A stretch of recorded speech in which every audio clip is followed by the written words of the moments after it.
उशीर झाल्याबद्दल दिलगिरी व्यक्त करतो. कारण ललित गांधी यांनी बघितलं ते हॉटेल कुठल्या हॉटेलमध्ये सगळे माळे फुल भरले होते आणि त्यांना भेटत येईपर्यंत एवढा वेळ झाला. रात्री पण 3, 3:30, 4 वाजेपर्यंत सगळ्यांना भेटलो. सकाळी पुन्हा सुरुवात झाली आणि आज आपला मेळाव्याला देखील उपस्थित राहण्याचा योग मला आलेला आहे. खरं म्हणजे जैन समाज हा अतिशय प्रेमळ स्वभाव आहे. आपल्याकडून माणसाला काय मुंगीला देखील त्रास होऊ नये अशा प्रकारची भावना आपली असते.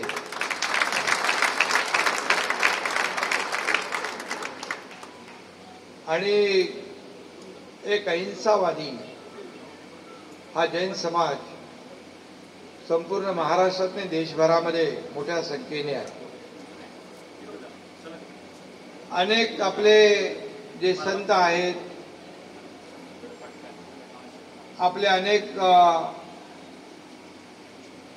धर्मगुरू आहेत जैन समाजाचे, त्यांच्याशी देखील माझे अतिशय जवळचे आणि प्रेमाचे संबंध आहेत. कारण त्यांच्याकडे गेल्यानंतर खऱ्या अर्थाने त्यांना काही अपेक्षा नसते. ते आशीर्वादच देत असतात किंवा या समाजाचं चांगलं काम करा, या समाजामध्ये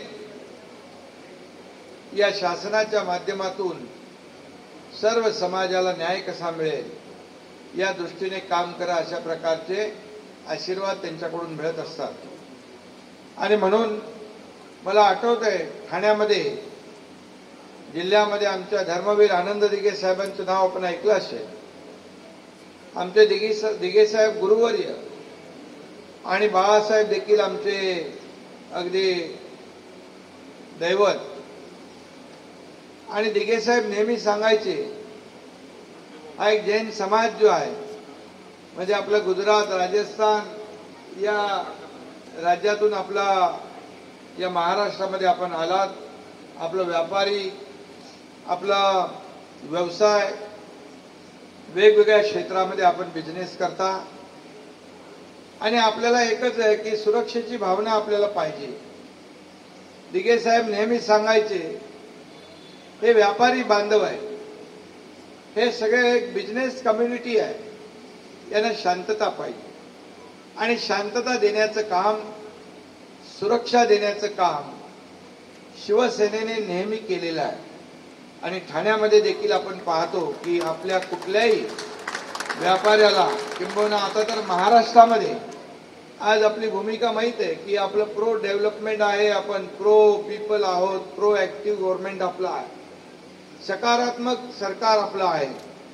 ललित गांधी माहीत आहे आपल्याला, जेव्हा आमचं सरकार म्हणजे आपलं सरकार जेव्हा आलं त्याच्या अगोदर काय होतं, 2.5 वर्ष बंद होतं, सगळं बंद होतं, प्रकल्पही बंद होते, विकासही बंद होता, जे काही कामं सुरू होती तीही बंद होती.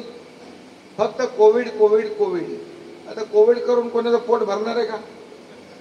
कोविडला पहिलं सरकार आल्याबरोबर कोविडला बोललो भाग जाओ, ते गेला पळून. कोविड किती करत बसणार आम्ही? आणि म्हणून आज या राज्यामध्ये सगळे व्यापारी खुश आहेत. तुम्हाला सांगतो, जेव्हा आपलं सरकार आलं तेव्हा सगळे सण उत्सव बंद होते, सगळे आपले घरात बसले होते. अरे घरात बसून किती वेळ आपण काम करणार? घरात बसून काही लोकच काम करू शकतात, सगळे कसे करणार?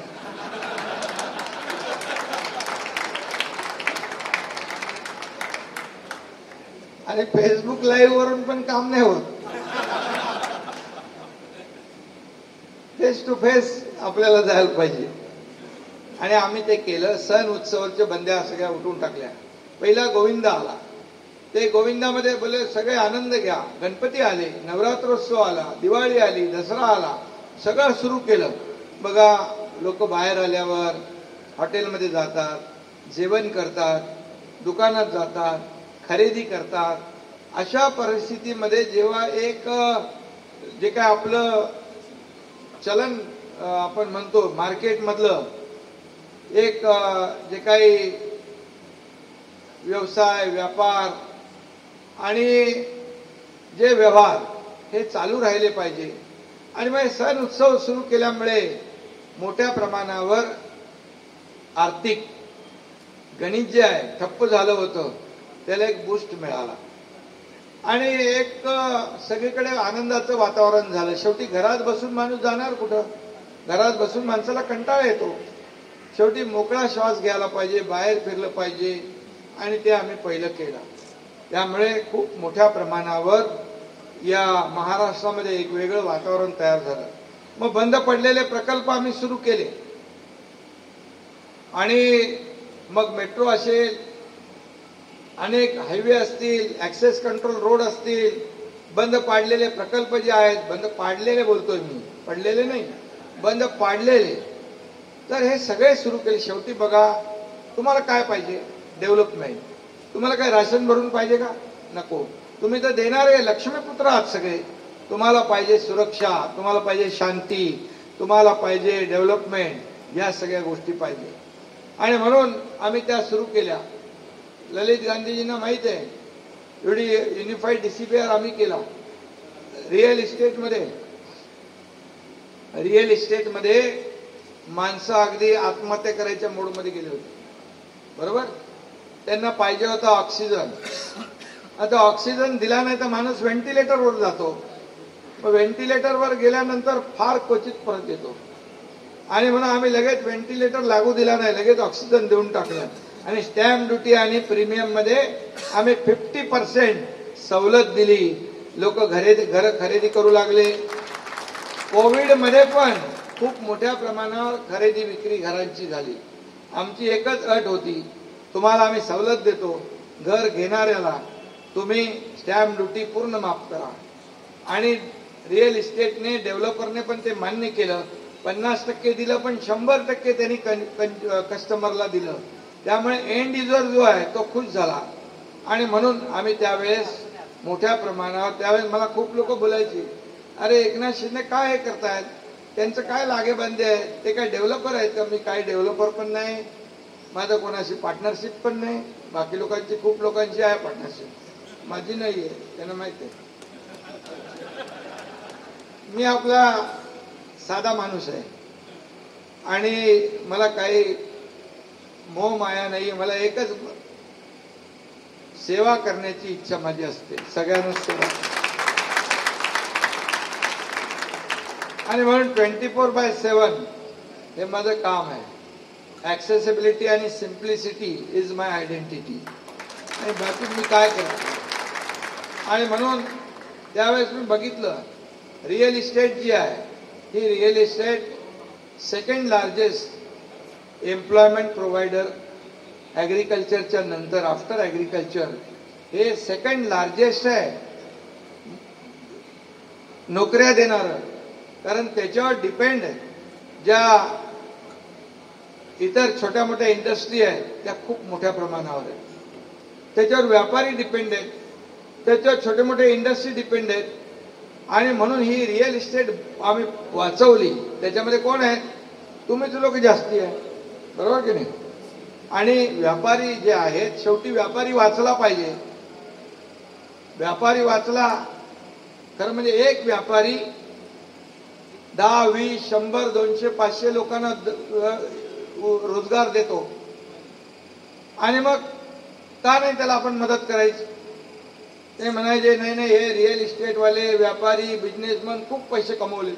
अरे खूप पैसे कमवले पण ते मेहनत किती त्यांना आहे. जेवढा मोठा धंदा तेवढा मोठा त्रास, बरोबर ना? ही वस्तुस्थिती. आणि आम्ही ते केलं, त्यांना माहित आहे ललितजींना.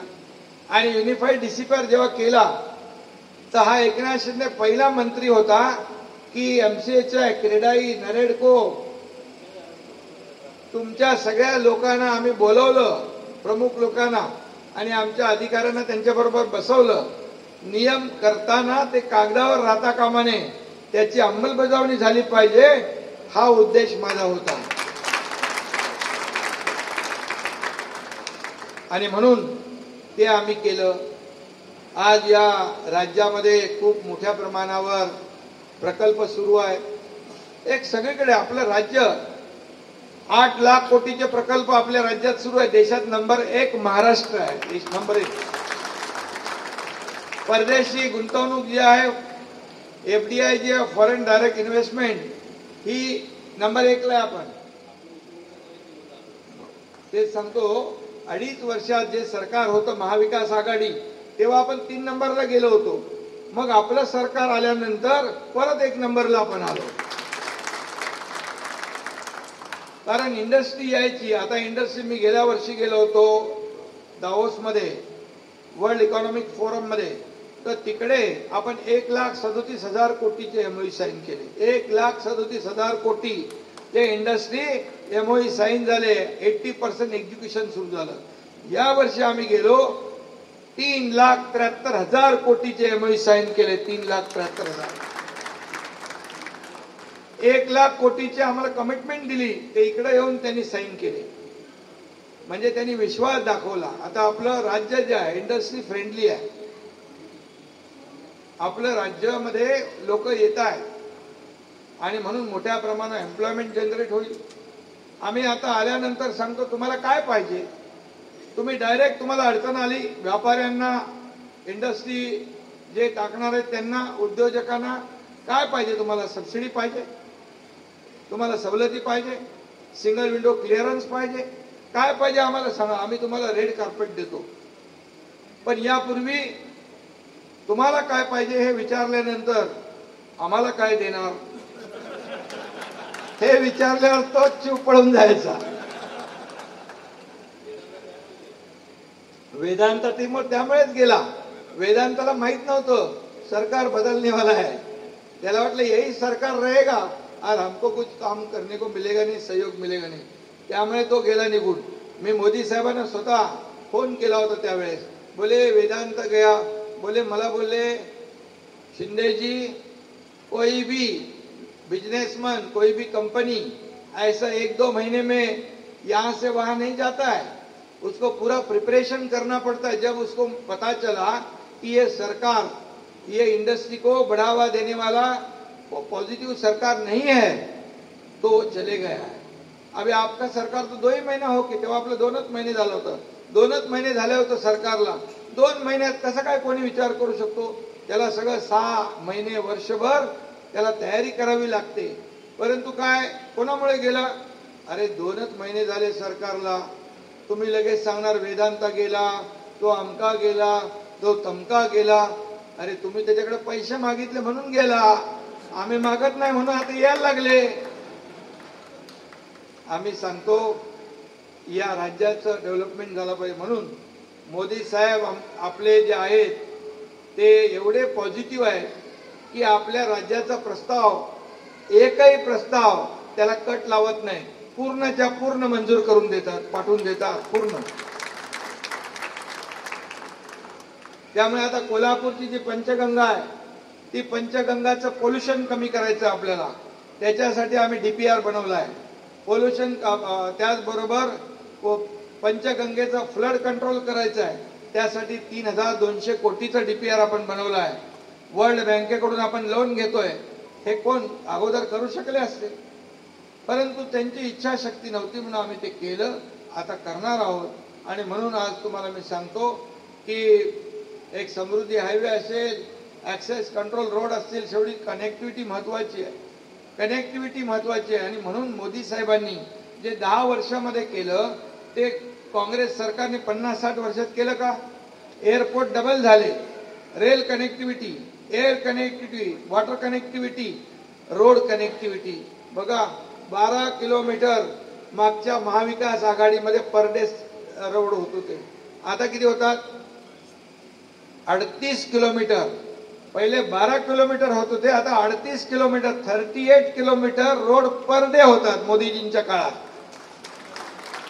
याला म्हणतात डेव्हलपमेंट. आणि म्हणून तुम्हाला मी विनंती करतो की आपल्याला प्रधानमंत्री कोणाला करायचंय.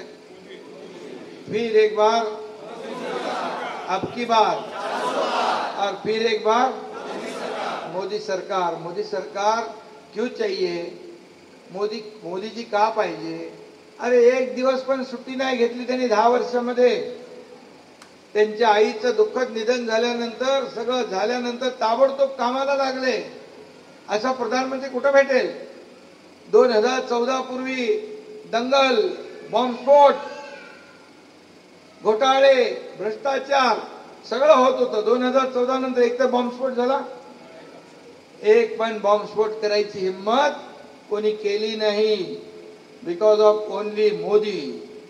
आणि मोदींच्या मुळे आज देश सुरक्षित आहे, देश महासत्तेकडे चाललेला आहे. आणि म्हणून आज आपल्याला मोदीजी हे प्रधानमंत्री आपल्या देशाला पुढे नेण्यासाठी पाहिजे. आणि म्हणून मोदीजी 24/7 काम करतात. मग त्यांच्याच मार्गदर्शनाखाली मला पण काय करायला पाहिजे? 24/7 करायला पाहिजे. आणि म्हणून मी पण 24/7 काम करतो आणि सगळ्यांना भेटतो. शेवटचा माणूस भेटेपर्यंत मी जात नाही. आणि आज रस्त्यावर, लोकांमध्ये, फील्डवर, शेताच्या बांधावर, शेतामध्ये, कारण मी पण एक शेतकऱ्याचा मुलगा आहे. आणि शेतकऱ्याचा मुलगा असल्यामुळे हे सगळं जे काही पोटदुखी आहे समोरच्या लोकांना, शेतकऱ्याचा मुलगा कसं काय बोलतो मुख्यमंत्री होऊ शकतो? लोकांनी केला तर झालो मी, हे जनता ठरवते.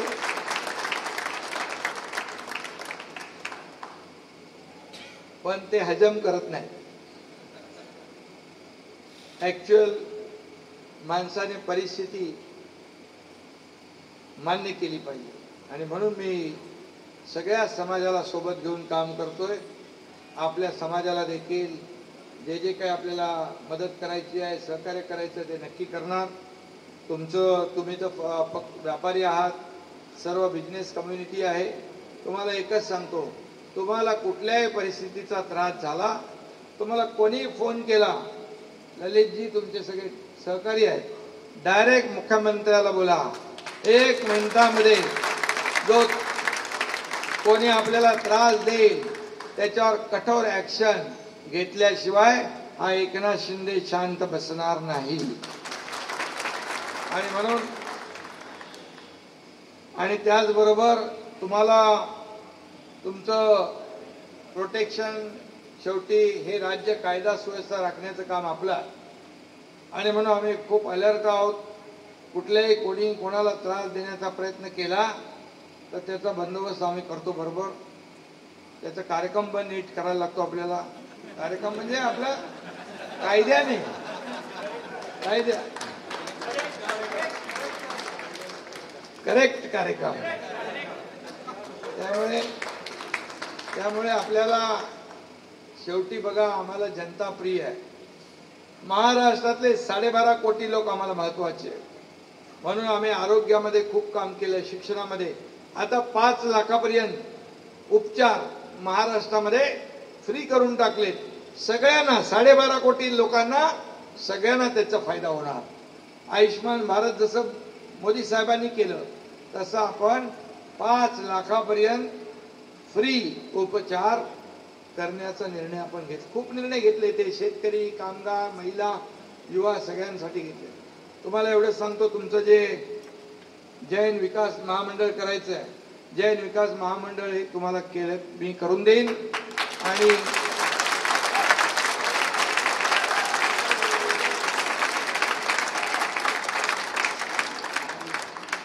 कारण आता मायनॉरिटी जे डिपार्टमेंट आहे त्याच्यामध्ये त्याचं नाव मौलाना आझाद आहे, पण तुम्हालाही त्यातून पैसे मिळतात. पण तुम्ही लोक तिकडे प्रयत्न केले पाहिजे. 30 कोटीची व्यवस्था होती अगोदर, आम्ही 500 कोटी केले. मायनॉरिटी कम्युनिटीच्या एरियामध्ये रस्ते झाले पाहिजे, दिवाबत्ती, पाणी सगळं मिळालं पाहिजे, यासाठी आपण पैसे वाढवलेले आहेत. त्यामुळे तुम्ही त्याचं पाठपुरावा करा. वेगळी बैठक करू आपण आणि आपल्याला समाजाला नक्की न्याय देण्याचं काम करू. कारण शेवटी आपला हा समाज शांतिप्रिय समाज आहे. आणि म्हणून मी पण शांत माणूस आहे. पण कधी कधी उठाव करायला लागतो. जेव्हा अन्याय होतो, बाळासाहेबांनी काय सांगितलं, जेव्हा अन्याय होईल तेव्हा सहन करायचं नाही. आणि म्हणून 2 वर्षापूर्वी अन्याय झाला, सरकार पलटून टाकणार.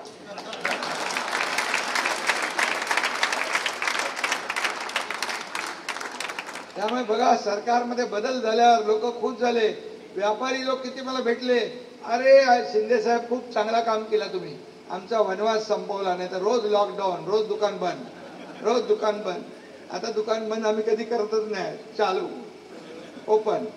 वर्ष आमचं ललित गांधींना माहित आहे, वर्षा पहिला लिमिटेड लोकांना होता. मुख्यमंत्रीचा शासकीय जे बंगला आहे आता ओपन फॉर ऑल, सगळ्यांसाठी खुलं केलेलं आहे. त्यामुळे हा बदल आहे. त्यामुळे मी तुम्हाला विनंती करतो की येणाऱ्या 7 तारखेला आहे ना आपल्याकडे, 7 तारखेला मतदान आहे आणि तुम्ही तुमचं हे हातकणंगले आणि कोल्हापूर 2 आपले उमेदवार आहेत, संजय मंडलिक, धैर्यशील माने. तुम्ही मत दिलं, तुम्ही इकडे आपला धनुष्यबाण निशाणी आहे, कमळ आणि आपलं एकच आहे. जिकडे कमळ आहे तिकडे कमळावर ठोकायचं, इकडे धनुष्यबाण आहे. धनुष्यबाणला मत दिलं तर डायरेक्ट कुठे जातं, ते डायरेक्ट मोदींना. त्यामुळे संजय मंडलिकला तुम्ही मत दिलं तर डायरेक्ट मोदींजीकडे पोहोचेल. काल मीटिंगमध्ये बोलले ना मोदीजी, तुम्ही यांना मत दिलं म्हणजे डायरेक्ट माझ्याकडे येईल. त्यामुळे एवढीच विनंती करतो, आपलं कोल्हापूर आणि हातकणंगले या दोन्हीकडे आपण आपले उमेदवार विजयी करा. मी आता कोल्हापूरमध्ये 3 दिवस बसलेलो आहे. मी आता पूर्ण आढावा घेतलेला आहे. मी कोल्हापूरमध्ये पूर्ण लक्ष देणार आहे. फुल डेव्हलपमेंट कोल्हापूरमध्ये आपण करणार.